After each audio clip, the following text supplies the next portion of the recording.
Now joining us from Comedy Central's hilarious Key and Peele, give it up for Keegan-Michael Key. Yeah. Welcome to the show. We've been trying to Shira. get you on forever because we're such big fans. We really are. Thank you guys, yeah. And this is a big day for you. This is, yes. Announcement of season 3. Our 3rd season has been picked up. Congratulations! Yes. Well, I didn't get picked up. We got picked up for our 3rd season. Well, you represent the season Yes. and the whole brand. Yes, right. How exciting is that for you? Because I mean, I feel like you're in such an interesting space where the TV show's the TV show, and so many people know you online as well. Yeah, you're merging those two worlds. It's great. I think the big thing is it allows us to do more stuff we want to do. And Comedy Central's been really great about that. Yeah. They really leave us alone. It's like we're Colonel Kurtz from Apocalypse Now. We just live on this island someplace. But and they let us do what we want. But the other thing is, I think that we're kind of in the vanguard a little bit of what's going to happen. Like, this thing's going to go extinct pretty soon. This thing. You know what I mean? It's a nice This poor backdrop. thing. It's like We a piece miss- of yeah. art. Yes, exactly. And I think that allows us, that's the most exciting thing about the show, is how the presence online, how's that going to affect what we do in the future? What we all do in the future. And you're really representing that for Comedy Central, I think, like that Yeah. step towards the future. Yeah. I think we are. And I think we're all excited about it. Jordan and I are certainly excited about it, but a lot of it has to do with the way the show works. Because it's a sketch show, you can just kind of watch the morsels whenever you want to watch them. You don't need, the tuning in has become a different thing. And that kind of appointment watching has become a different thing. So it's nice to be part of this evolution. And you and your other half have such great chemistry. You actually auditioned against each other originally on MadTV. Yeah, I was not aware of that. Until really? very recently. You're like, you Yes. evil people. We're so evil. Yeah. Well, but the big thing that we did was we said, Jordan was like, let's write everything together and then see how they watch their brains explode. Because it's like, if you're pitting us against each other and we work together, what are you gonna do? So we wrote all of our scenes together, and we tried to make sure everything that we did was create characters that would be integral to MadTV. So there's no way you can get rid of us. What do you think is the key to your chemistry? I mean, was it right like that off the bat? Is it like a first date where you're like, hello? Our first date, which was about 10 years ago in Chicago, that's exactly what it was like. It was like, I went home to my wife and said, I just had a comedy crush today. Yeah, so, but it's because we have both similar sensibilities, and we're kind of workhorses. So it's just like, not right yet, it's not right yet, it's not right yet. We're willing to work for 2 months on a sketch, a single sketch, and then throw it away if we don't think it's right.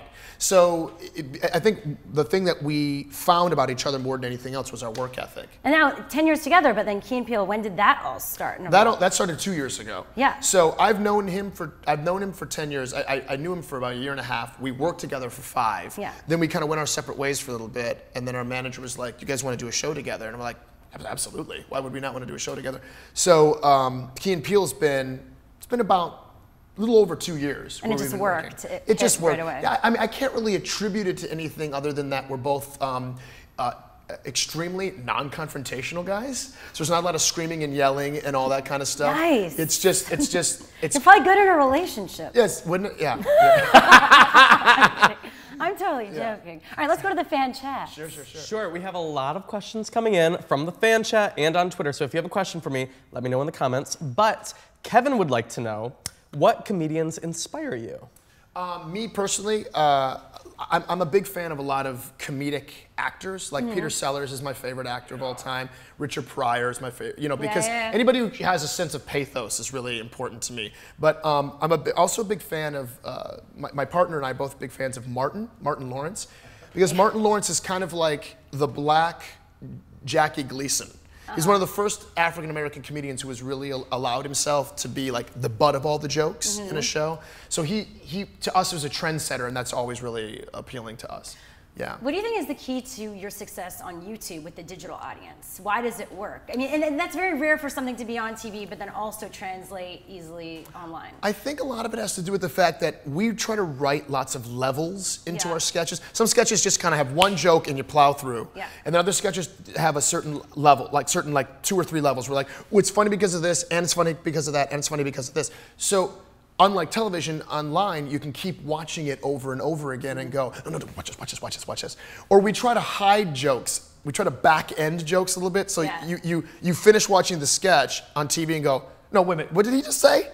What did he just say right there? Shit. You know, and then you have to back up and do it online. is the only way to watch it again. Awesome. So we almost, without even knowing we were doing it, we're writing sketches that are made for the internet that we didn't even know we were doing that. Yeah. So smart. All right, we're gonna go back to the fan chat right now, Tyler. Sure. Jessica would like to know, are there any comedy or any sketch ideas that Comedy Central wouldn't let you do?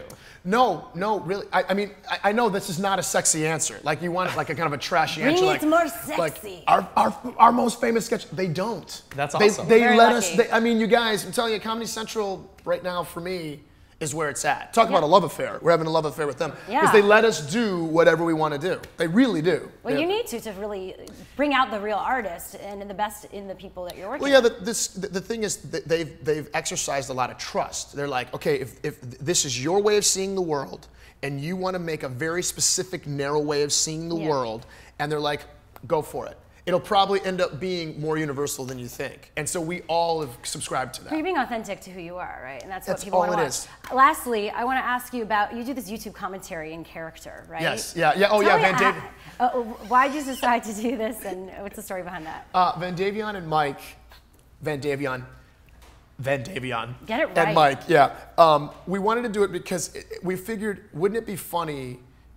We're very meta in a way with a lot of the stuff that we write. So we wanted to say, wouldn't it be funny if we could make fun of the people who make super inane comments online? So why don't we do that to ourselves? We know a few of those. Yeah, you guys have had an experience with this? Yeah, okay. Yeah. So we wanted to, we were like, what could we do they said, can you come up with some original content for the online? And we said, we just want to play these two guys that keep telling Keegan and Jordan how to make the show better.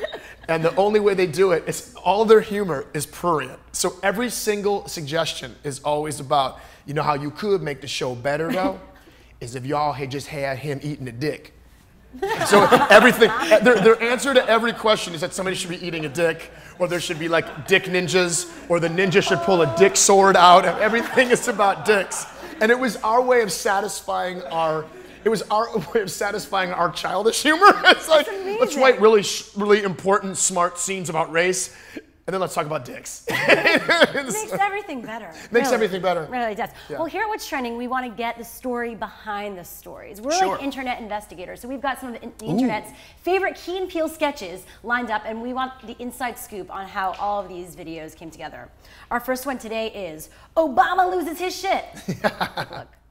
So, just so there's no more confusion, we've hired Luther here to be my anger translator. Luther? Hi. First off, concerning the recent developments in the Middle Eastern region, I just want to reiterate our unflinching support for all people and their right to a democratic process. Hey, all y'all dictators out there, keep messing around and see what happens. Just see what happens. Watch. So good. This came out at the perfect time also with the election and Yeah, everything. Is it funny to watch that yourself? Do you like watching yourself? Oh yeah, I don't have a You're not one problem of with those, it. I don't have a problem with that. Yeah. So I mean, tell us about this one. This is the very first Obama Luther sketch we ever wrote. It was in our pilot. It was in the first episode of the first season. And we wrote it because of, I can't ever remember if he was a representative or a senator, but a guy named Joe Wilson. Remember when the president was speaking a few years ago and this guy went, "You lie!" He just screamed out, "You lie," which has never happened to another president ever. Yeah. And so like, what's the difference? Oh, maybe it's melanin in his skin. You know what I mean? So we knew we had to do something about the president because we thought we can't ignore the president. We're biracial, he's biracial, we got to do something. And when that happened, so it was that and the birther movement, and the hardest thing for this guy is that he's the president of the United States and he can't say whatever he wants to say. Bush got to say whatever the hell he wanted to say. And so he was caught in this conundrum, so we thought, we've got to supply him with a surrogate. And that's where Luther came from. Luther's from my hometown, Detroit. So he just grew up, you know, every Christmas he got knives. So it's, he's that kind of guy. And so we figured if we can let's do the juxtaposition of kind of like the company man with the angry black man. And we thought if we shoved them together, we could come up with something interesting. Even Obama saw this. He saw it and we met him. We got to meet him. We got to meet him about 2 or 3 weeks later. And the first thing he said to me, he looked me right in the eye and he just said, I need Luther. It's gonna have to wait till second term, but I need him. Amazing, amazing. All right, next video today, substitute teacher. D nice. Is there a D nice? If one of y'all says some silly ass name, this whole class is gonna feel my wrath. Now, D nice. Do you mean Denise? Son of a bitch! You say your name right now. Denise? Say it right. Denise. Correctly. Denise. Right. Denise. Right. D-nice. That's better. Thank you. All of us are just like cracking up in the studio. Is this something that you went through? Yes. Yeah? This is an experience that I've had personally in my life. I mean, I from the time I was about, I mean, literally, from like kindergarten until maybe my sophomore year of high school, it was just like, is Michael Keegan here? Is Michael Keegan? Which is not, but at least they pronounce the names correctly. Yeah. But where I'm from, it's just like people just trying too hard to spell names wrong so their child can be more unique than another child with the same name. And I'm just like, yeah, you know, like, or like children with the name Unique. But then it's like, I named my daughter Unique, but what I'm gonna call her is Unique Way with an apostrophe on it. It's just like, come on, you know what I mean? Like, so it just came from, one of our writers came up with this idea, and you know, unbeknownst to us, and at the first table we were like, yep, that's gonna be in this season. It just totally works. Oh, yeah, Amazing. yeah. Our next one, something we all love, dubstep. Oh, I can get into it, okay? Let's just get this stuff packed. Play it.